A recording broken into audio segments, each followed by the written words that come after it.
Good morning class. आज हम translation में वर्कशीट नंबर 1 को सॉल्व करेंगे। इस वर्कशीट में हम क्या सीखेंगे? इस वर्कशीट में हम वही सीखेंगे जो हमें सेंटेंसेस को हिंदी से इंग्लिश में ट्रांसलेट करने में प्रॉब्लम देते हैं या फिर प्रॉब्लम क्रिएट करते हैं। और वो होती है कि सहायक क्रिया, मतलब सेंटेंस जो हिंदी में हमारे पास दिया गया है उसको किस टेंस में ट्रांसलेट करना है। आप लोगों को पता है किसी भी सेंटेंस को हिंदी टू इंग्लिश ट्रांसलेट करने में एक स्ट्रक्चर जो होता है वो हमारे लिए काफ़ी हेल्पफुल होता है। और एक नॉर्मल सेंटेंस का स्ट्रक्चर क्या होता है? Subject, helping verb, verb and object. तो आप लोग किसी भी सेंटेंस में से सब्जेक्ट और ऑब्जेक्ट को तो ईजिली ट्रांसलेट कर लेते हैं, बट द प्रॉब्लम अराइजेज जब हमको हेल्पिंग वर्ब और वर्ब को हिंदी टू इंग्लिश ट्रांसलेट करना होता है। मैंने आपको पहले भी कई बार बताया है, चाहे सेंटेंस इंग्लिश में हो या फिर हिंदी में हो, आप हमेशा क्रिया और सहायक क्रिया इन दोनों को एक साथ लेकर ही चलिए। अगर हिंदी में है तो सहायक क्रिया और क्रिया को एक साथ ट्रांसलेट करिए, और अगर इंग्लिश में है तो वर्ब और हेल्पिंग वर्ब को एक साथ ट्रांसलेट करिए। तो यहाँ पर मैंने कुछ क्रियाओं को उनकी सहायक क्रिया जितनी भी हमने सीखी हैं टेंसेस उनके साथ लिखा हुआ है, और हम ये देखेंगे कि इसको कैसे ट्रांसलेट करते हैं। तो चलिए शुरू करते हैं। पहला हमारा सेट है खाना। वर्ब क्या है इसकी? खाना। तो हमने लिखा है खा रहा है, खाता है, खा रहा होगा, खा रहा था या फिर खाएगा। यही पांचों मैं आपको सिखाऊंगी, और बाकी के जो 3 सेट्स हैं वो आपको खुद ही लिखने हैं अपनी नोटबुक पर। ठीक है? इसका काम आप कैसे करेंगे? आप अपनी कॉपी को, जैसे आप वर्ब और एडजेक्टिव्स लिखते हैं, बीच में से पार्टीशन करेंगे। यहाँ पर लिखेंगे हिंदी और यहाँ पर लिखेंगे उसकी इंग्लिश। ठीक है? तो चलिए स्टार्ट करते हैं। पहला है खा रहा है। आपको ये तो पता है कि जो काल होते हैं वो 3 प्रकार के होते हैं। इंग्लिश में बात करें तो पास्ट, प्रेजेंट और फ्यूचर, और हिंदी में होते हैं भूतकाल, वर्तमान काल, भविष्यकाल, जिससे अभी हमको कोई काम नहीं है। हम बात करेंगे पास्ट, प्रेजेंट और फ्यूचर, मतलब कि इंग्लिश में टेंसेस कौन कौन से होते हैं। तो इंग्लिश में टेंसेस होते हैं पास्ट टेंस, फ्यूचर टेंस और प्रेजेंट टेंस। ठीक है? प्रेजेंट टेंस मतलब होता है जो समय अभी चल रहा है, पास्ट टेंस जो समय निकल गया, और फ्यूचर टेंस जो समय आएगा। तो यहाँ पर इन्हीं तीनों टेंसेस के जो भी टाइप्स हमने सीखे हैं उसके बारे में कुछ फ्रेजेस मैंने 4 वर्ब्स में डिवाइड करके लिखे हुए हैं। तो चलिए शुरू करते हैं। पहला फ्रेज हमारा है खा रहा है। अब इसमें देखिए काम जो है वो अभी चल रहा है, खा रहा है। इसको पढ़कर आपको क्या लग रहा है कि काम अभी चल रहा है जो है वो हमें यही बताता है कि काम प्रेजेंट टेंस में हो रहा है। और वर्ब इसकी क्या है? वर्ब है इसकी खाना। तो खा रहा है की इंग्लिश होती है इज, खाने की होती है ईट। तो इज ईटिंग, जो इज होता है उसके साथ हम वर्ब की आईएनजी फॉर्म लगाते हैं, तो इज ईटिंग। ठीक है? अगला क्या है? अगला है खाता है। तो खाता है ये उसकी आदत को दिखा रहा है। अभी नहीं खा रहा, पहले नहीं खाया, आगे नहीं खाएगा। अभी मतलब खाता है, उसको ये हैबिट है। जैसे सुबह सुबह बादाम खाता है, हर रोज सुबह खाता है, उसकी हैबिट है।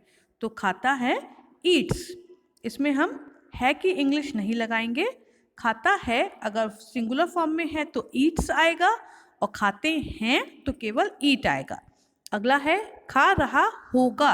अभी हमें पता नहीं है कि खा रहा है कि नहीं, आने वाले समय में शायद खा रहा हो, हमको अभी कुछ नहीं पता क्योंकि फ्यूचर के बारे में हम कुछ भी नहीं जानते। तो खा रहा होगा फ्यूचर टेंस है। खाने की तो हमको पता है क्या होती है, ईट होती है। होगा, होगा के लिए हम क्या लगाते हैं? या तो विल बी या फिर shall be.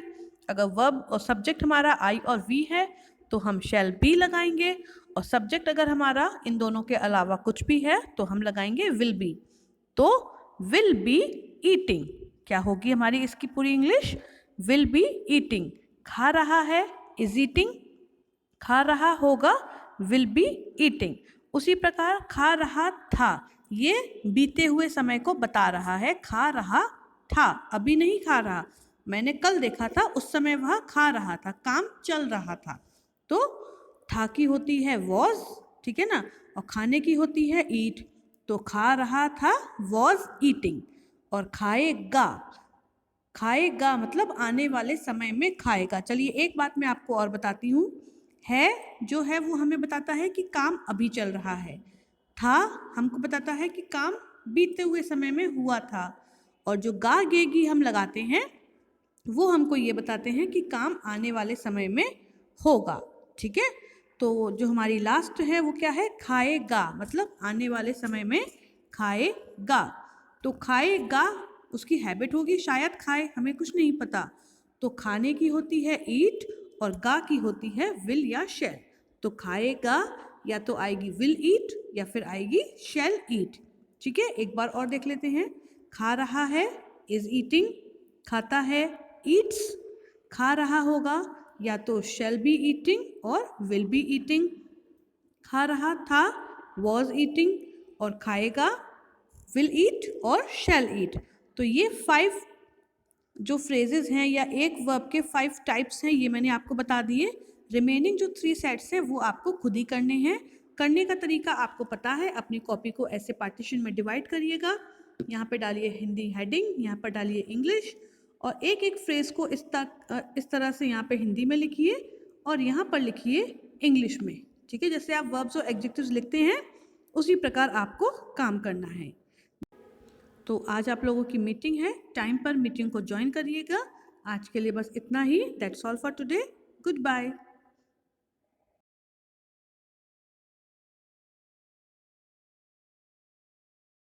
Good morning class. आज हम ट्रांसलेशन में वर्कशीट नंबर 3 सॉल्व करेंगे।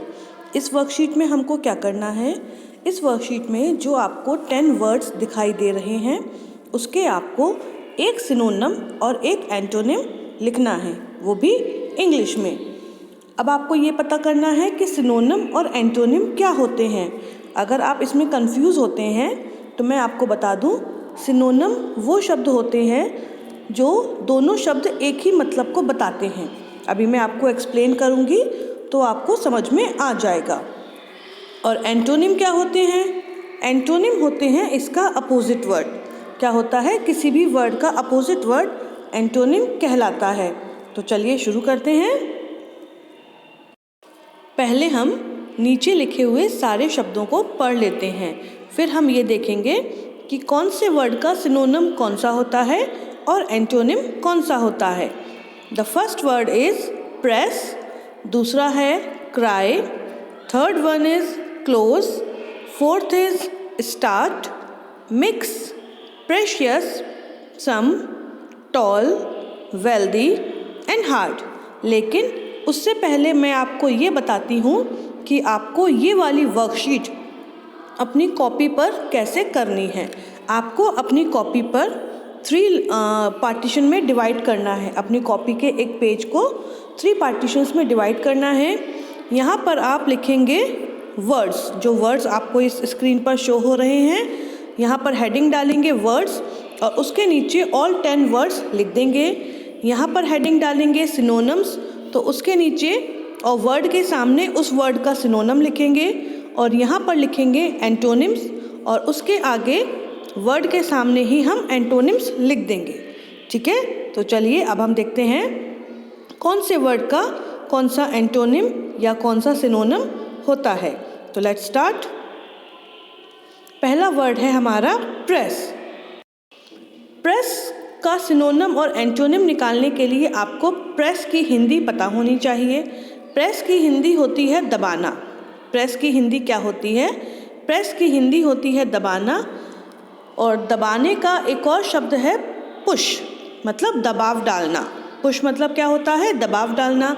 हम जब किसी चीज़ को दबाएंगे तो उसके ऊपर दबाव ही तो डालेंगे। तो पुश जो है वो प्रेस का सिनोनिम हो गया, और इसका एंटोनिम क्या हो जाएगा, अपनी तरफ खींचना, तो पुल। तो प्रेस का सिनोनिम हो गया पुश और एंटोनिम हो गया पुल। दूसरा है क्राई। क्राई मतलब होता है चिल्लाना, लेकिन मैंने आपको बताया था कि क्राई का मतलब चिल्लाना किस सेंस में होता है। जब हम बहुत ज़ोर ज़ोर से दहाड़े मार मार के रोते हैं तब हम बोलते हैं कि आई एम क्राइंग। तो इसका सिनोनिम मतलब सेम मीनिंग वर्ड क्या होगा, इसका सेम मीनिंग वर्ड होगा वीप, क्योंकि क्राई और वीप दोनों एक से ही हैं। बस क्राई में हम ज़ोर ज़ोर से चिल्ला चिल्ला कर रोते हैं और वीप में हम धीमे धीमे रोते हैं। और इसका एंटोनिम क्या हो जाएगा? इसका एंटोनिम हो जाएगा, बताइए, लाफ। Very good. तो इन सारे शब्दों की जब हिंदी और इंग्लिश आपको पता होगी तभी आप इसके सिनोनिम और एंटोनिम फाइंड आउट कर सकेंगे। अगला है क्लोज। मैं 3 ही समझाऊंगी। अगला है क्लोज। क्लोज का मतलब होता है बंद करना। क्लोज का मतलब क्या होता है? बंद करना। और क्लोज का सिनोनिम क्या होगा? बताइए, बंद करने की दूसरी इंग्लिश क्या होती है? It is shut. शट मतलब भी बंद करना और क्लोज मतलब भी बंद करना, ठीक है ना। अब इसका एंटोनिम क्या होगा? ओपन। क्या होगा? ओपन मतलब खोलना। तो क्लोज का सिनोनिम हो गया शट और एंटोनिम हो गया ओपन। इसी प्रकार बाकी शब्दों के भी आपको क्या करने हैं? एक सिनोनिम और एक एंटोनिम अपनी नोटबुक पर लिखना है, जिस तरीके से मैंने अभी आपको बताया था कि आपको ये वर्कशीट कैसे करनी है। That's all for today. आज के लिए बस इतना ही। Good bye.